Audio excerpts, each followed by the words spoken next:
saya Safirina Martia Dewi, nomor scanbook F 2019 01 115. Saya berasal dari kelas C3, jurusan S1 Farmasi, Fakultas Sains dan Teknologi Universitas Mandala Waluya Kendari.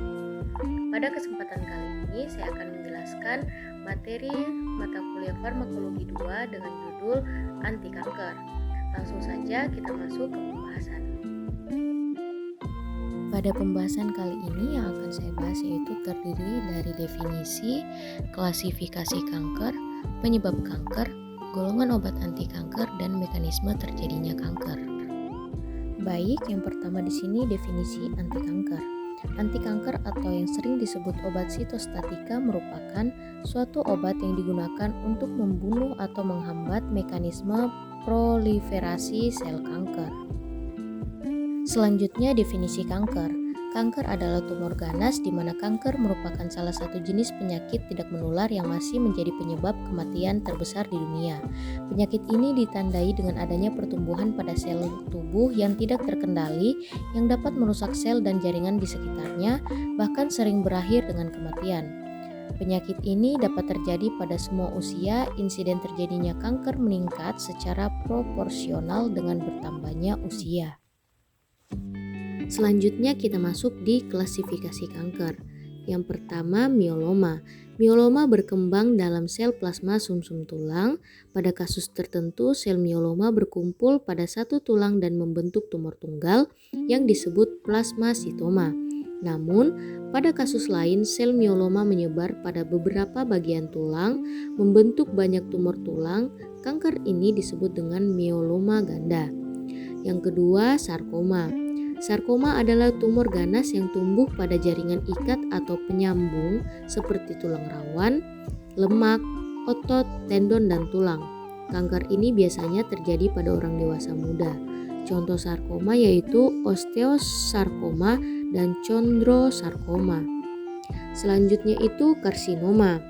Karsinoma adalah kanker yang ada pada jaringan epitel yang melapisi permukaan organ, kelenjar, dan kerangka tubuh. Contohnya yaitu kanker pada lapisan lambung yang disebut karsinoma. Selanjutnya, leukemia. Leukemia sudah banyak kita tahu adalah kanker pada sumsum tulang yang menghambat produksi sel darah merah, sel darah putih, dan trombosit.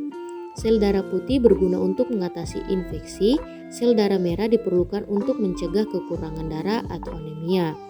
Trombosit juga menjaga tubuh agar tidak mudah memar dan berdarah. Dan yang terakhir kita masuk di jenis limfoma. Limfoma adalah kanker yang berasal dari kelenjar getah bening atau kelenjar sistem limfa yang fungsinya menghasilkan sel darah putih dan membersihkan cairan tubuh atau dari organ seperti payudara dan otak. Limfoma dibedakan menjadi dua yaitu limfoma Hodgkin dan limfoma non-Hodgkin. Selanjutnya kita masuk ke penyebab kanker.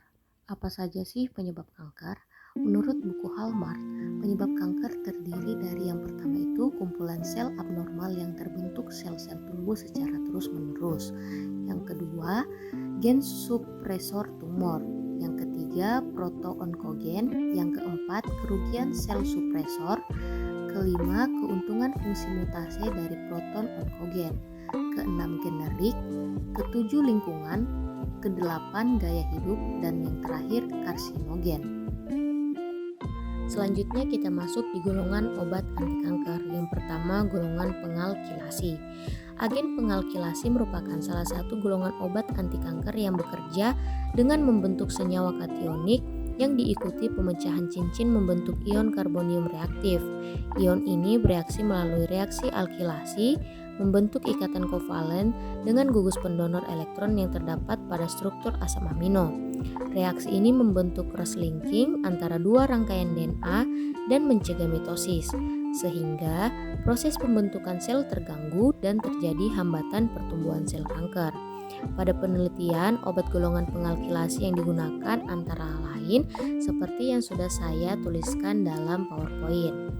Selanjutnya, golongan antimetabolit.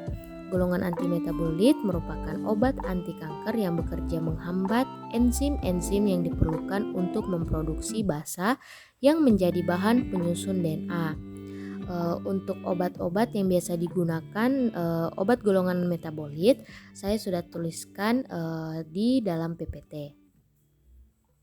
Selanjutnya, golongan produk bahan alam. Terdapat beberapa obat yang berasal dari produk alam yang dapat mengikat DNA dengan proses interkalasi sehingga dapat menyebabkan kerusakan pada kromosom sel kanker serta menghambat pembelahan sel kanker.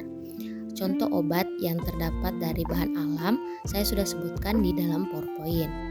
Selanjutnya, golongan hormon, di mana penelitian toksisitas akut dan kronik telah menunjukkan bahwa sebagian besar temuan yang diamati terkait dengan efek hormonal dari obat anti kanker golongan hormon, salah satunya Toremifen.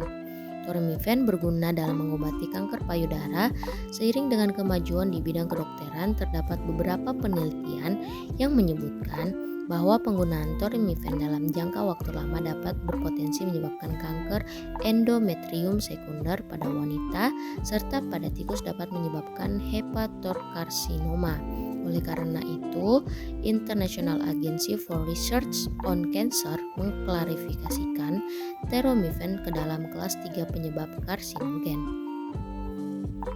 Selanjutnya, golongan target molekular. Obat golongan ini bekerja melawan sel kanker dengan menargetkan pada gen atau protein tertentu. Pada penelitian ini, obat golongan target molekular yang sering digunakan seperti contoh-contoh obat yang saya sudah sebutkan di dalam PowerPoint. Selanjutnya kita ke golongan lain-lain. Golongan obat ini digunakan dalam pengobatan kanker. Mekanisme kerja obat ini masih belum bisa dijelaskan secara rinci.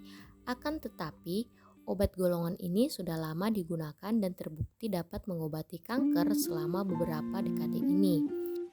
Selanjutnya kita masuk ke mekanisme terjadinya kanker. Kita ketahui bahwa kanker berasal dari tumor, akan tetapi sudah berubah menjadi tumor ganas. Saya akan menjelaskan mekanisme terjadinya kanker. Pertama itu dari tumor akan mengalami mutasi DNA. Pada mutasi DNA ini terdapat DNA yang cacat, kemudian akan mengalami repair DNA atau perbaikan sel. Jika pada repair DNA atau perbaikan sel terdapat kegagalan, maka akan terjadi apoptosis, di mana apoptosis merupakan kerusakan DNA yang sudah terlalu berat. Apoptosis juga bisa diartikan dengan kematian sel yang terprogram.